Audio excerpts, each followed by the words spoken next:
God wants you to have a new nature, ఒక నూతన స్వభావముతో, ఒక నూతనమైన మనస్సుతో. ప్రాముఖ్యంగా జాన్ వెస్లీ గారు ఎప్పుడు చెప్తూ ఉంటారు, ఇంత వాక్యం విన్న తర్వాత మీలో ఒక్కరైనా ఒక్క తీర్మానమైనా తీసుకుంటే మాకు చాలని.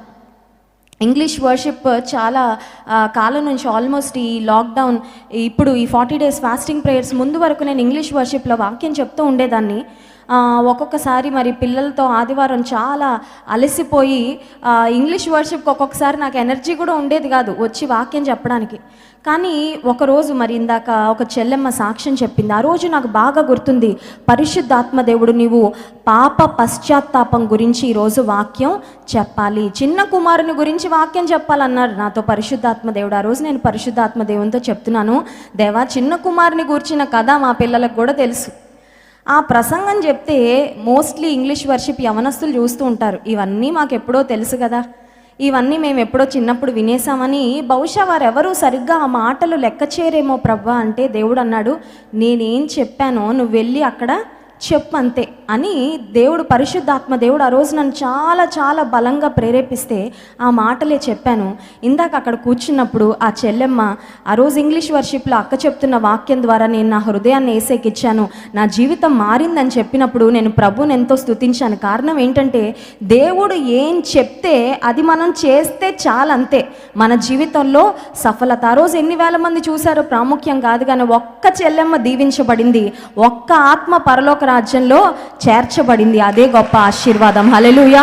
ఎందుకే మాటలు చెప్తున్నానంటే, కొన్నిసార్లు దేవుడు మనకు చాలా చిన్న చిన్న విషయాలు చెప్తూ ఉంటాడు, ఏదో ఎక్స్ట్రాడినరీగా ఏం చెప్పడు.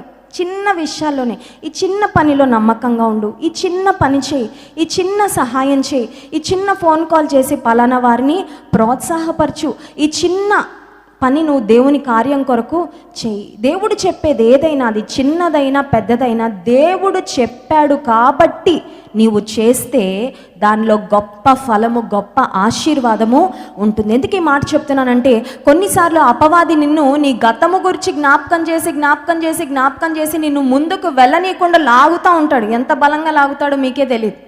అర్థమవుతుందండి?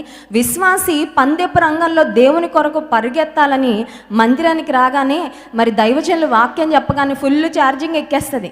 మనం అనుకుంటాం ఈ మందిరం గేట్ దాటగానే దేవుని కోసం ఎలా పరిగెడదామో అనుకుంటాం, కానీ గేట్ దాటగానే ఆ అపవాది వెనక్కి లాగుతూ ఉంటుంది. మీకు ఎక్స్పీరియన్స్ అయింది ఎప్పుడైనా? నువ్వేంటనుకుంటున్నావు? నువ్వేమన్నా పెద్ద విశ్వాస వీరుడు అనుకుంటున్నావా, వీరురాలు అనుకుంటున్నావు? నువ్వేంటో నాకు తెలీదా?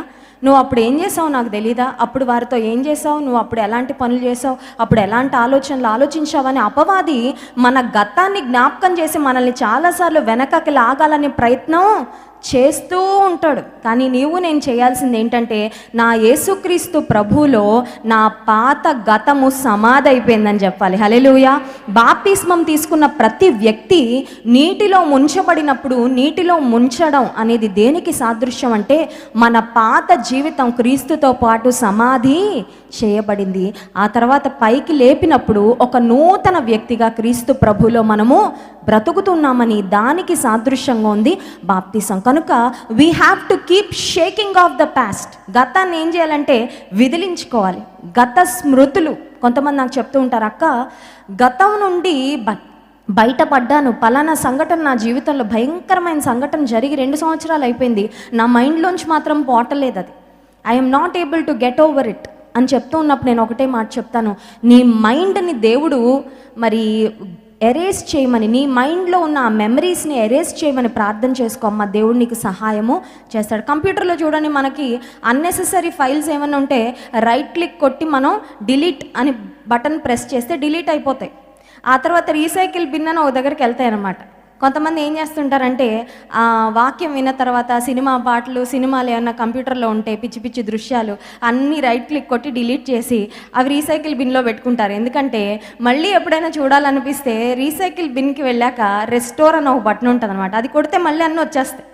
కొన్నిసార్లు కొన్ని పాప సంబంధమైన విషయాలకు, పాత విషయాలకు కొంతమంది బ్యాకప్ పెట్టుకుంటూ ఉంటారు. బ్యాకప్ పెట్టుకుంటే ఉపయోగం లేదు. నీ పాత జీవితాన్ని, నీ పాత రోత జీవితాన్ని, పాత జీవితం యొక్క స్మృతులన్నిటినీ దేవునిలో సమాధి చేసినప్పుడే ఒక నూతన వ్యక్తిగా, ఒక నూతన సృష్టిగా దేవునిలో ముందుకు వెళ్ళడానికి ఆయన నీకు సహాయము చేస్తాడు. దేవునిలో నూతనమైన జీవితాన్ని ప్రారంభించడానికి నీవు సిద్ధమైతే నీ పాత జీవితానికి సంబంధించిన వాటన్నిటిని నువ్వు డిలీట్ చేయాలి. ఒకవేళ కాగితాల రూపంలో ఉంటే వాటిని చింపి అవకాశం ఉంటే వాటికి మంట పెట్టి కాల్చిపడే. ఒకవేళ బట్టలైనా, ఒకవేళ వస్తువులైనా, ఒకవేళ ఉత్తరాలైనా, ఒకవేళ సెల్ ఫోన్లో ఉన్న మెసేజెస్ అయినా, ఒకవేళ నీ సెల్ ఫోన్లో నీ పర్సనల్ కంప్యూటర్లో ఉన్న ఫొటోస్ అయినా, వీడియోస్ అయినా, ఏవైనా సరే, నీ ఈమెయిల్స్లో ఉన్నా సరే మొత్తం డిలీట్ చేసి పడాయి. డిలీట్ చేసి మోకాళ్ళేసి అడుగు ప్రభును, అయ్యా నీలో నేను ఉంటే నేను నూతన సృష్టినని నాకు వాగ్దానం చేసావు, నా పాత జీవితాన్ని నేను సమాధి చేసేసాను, ఇప్పటి నుంచి నన్ను ఒక నూతన సృష్టిగా మార్చు lord, please give me a new beginning. మన దేవుడు, our god is a god of new beginnings. హల్లెలూయా.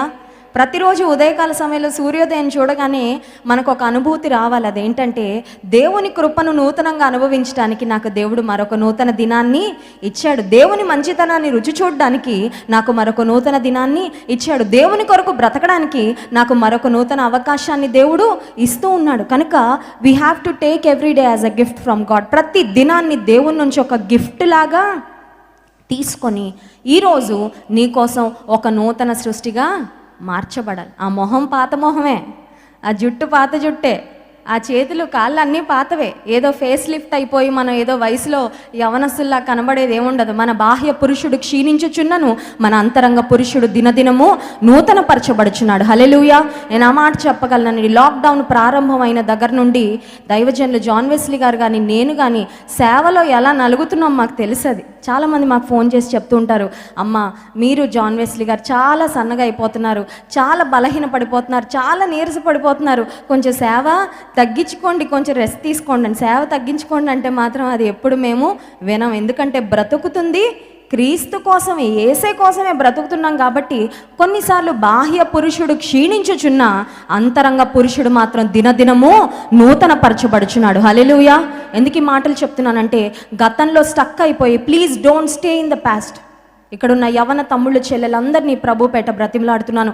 దేవుడు మీ కొరకు గొప్ప ప్రణాళికలు కలిగి ఉన్నాడు, గొప్ప ఉద్దేశాలు కలిగి ఉన్నాడు, గొప్పగా మిమ్మల్ని వాడుకుంటాడు. అనేక మందిని ప్రభు వద్దకు నడిపించడానికి మిమ్మల్ని వాడుకుంటున్నాడు. కానీ క్రీస్తు కొరకు నూతన సృష్టిగా మార్చబడడానికి నువ్వు సిద్ధంగా ఉంటే అప్పుడు మాత్రమే నిన్ను దేవుడు వాడుకుంటాడు. కనుక ఈ దినం దేవుడు ఇస్తున్న వాగ్దానము, ఎవడైనా నువ్వు క్రీస్తునందు ఎడల వాడు నూతన సృష్టి. దేవుని చేతిలో నూతన సృష్టిగా అనుదినము నూతన పరచబడుతూ ఆయన కొరకు వాడబడ్డానికి దేవాతి దేవుడు మనందరికీ తన కృపను అనుగ్రహించును గాక.